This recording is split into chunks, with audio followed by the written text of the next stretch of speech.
Good morning and welcome to the MDF. We are on farm this morning and we're going to be talking to you about spinner cuts and why we've implemented them on the farm.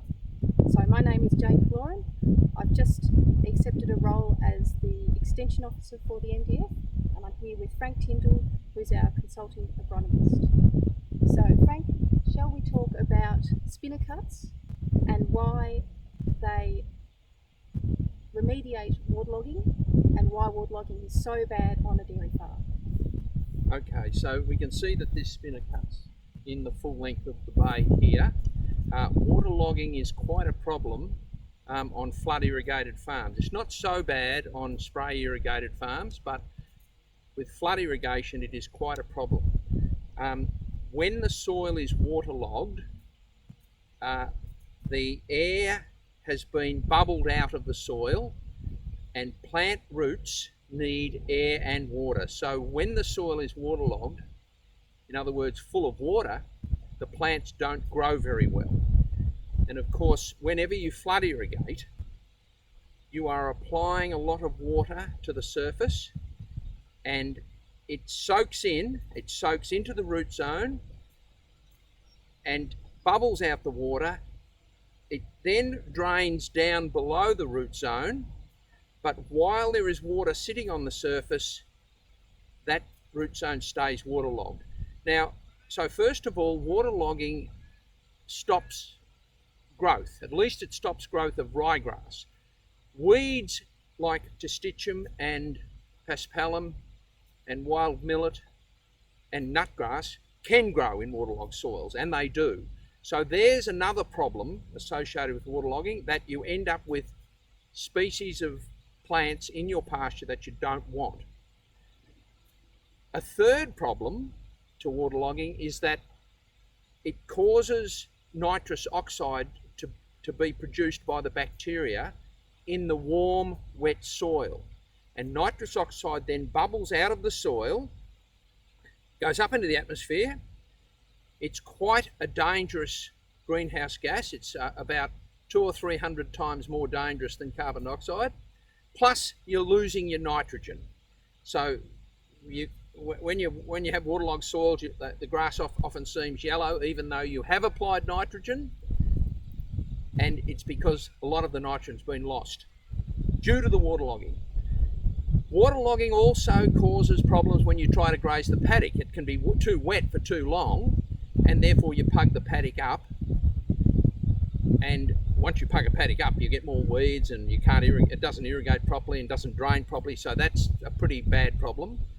And another problem associated with the waterlogging is a thing called scalding.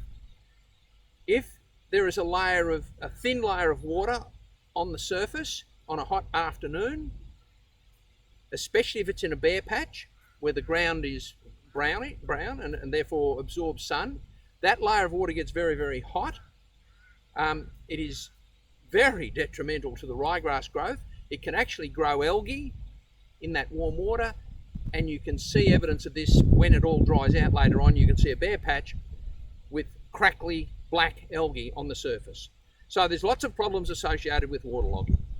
Now, Jade, can you tell us about how do these spinner cuts actually have an effect on reducing the waterlogging? Yes, Frank.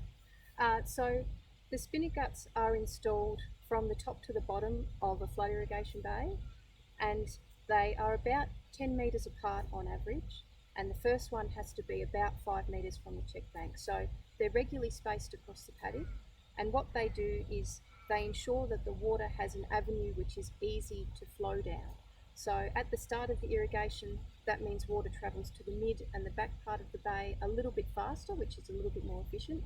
But towards the end of the irrigation, when the water is travelling across the paddock and most of it has travelled, that thin film of water is more easily absorbed into the drain because it has a localised flow slope into the drain to get that last little bit of water off the bay. So it increases our flow rate efficiency, but it also very much decreases the amount of waterlogging in that bay in the last little bit of irrigation water that is left.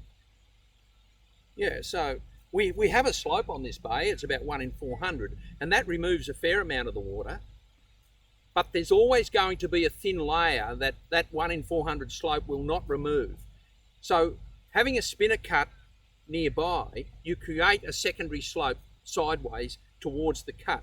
And so often you see the cuts themselves are full of distichum and nutgrass and water-loving grasses or weeds, but in a sense they're protecting the rest of the paddock. Now, Frank, can you explain to me quickly, at the MDF we installed these spinner cuts and they have small blocks of pasture and soil left in them where the rotary drainer was just lifted up and moved along for a small block to leave that soil and pasture intact. Can you explain to me the basis of that thinking?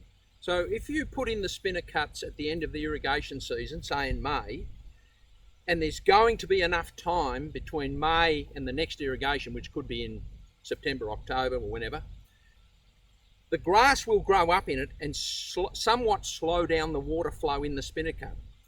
But if you are putting spinner cuts in during the irrigation season, they are so clean and they take so much water flowing down the bay that it prevents the water from spreading out properly in the bay unless there's massive flow coming down the bay.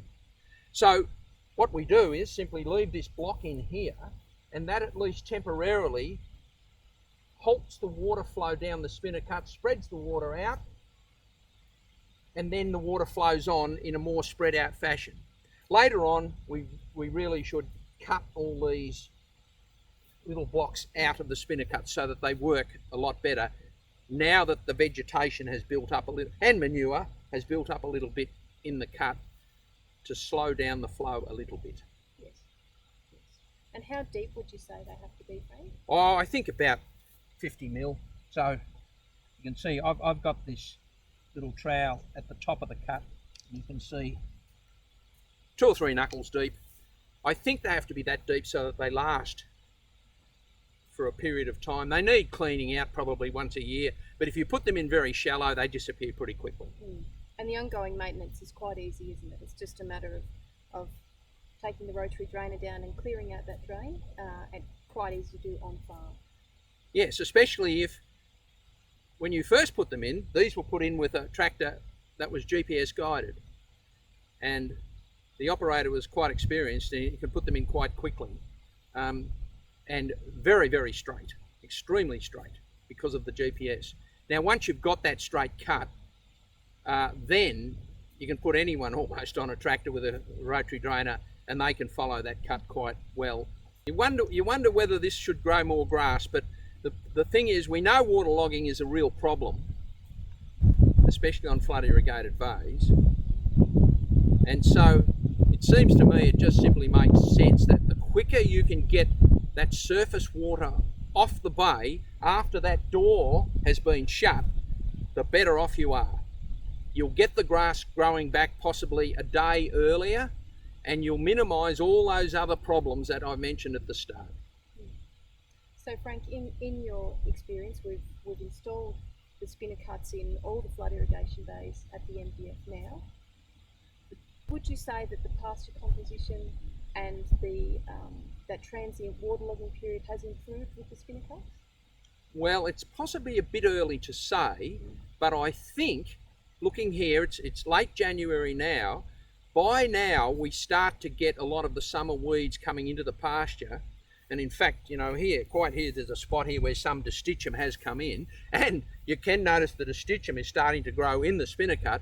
But I think, generally speaking, even now, I would say this has held its ryegrass composition quite well, even though we're now in late January.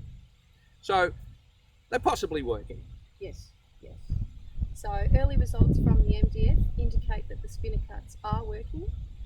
If you'd like to see the spinner cuts in action, we have a field day coming up in late February. All are welcome. And if you'd like to see more information on the spinner cuts, please head to the MDF website where there will be a fact sheet on spinner cuts and installation on farm. Thank you for watching.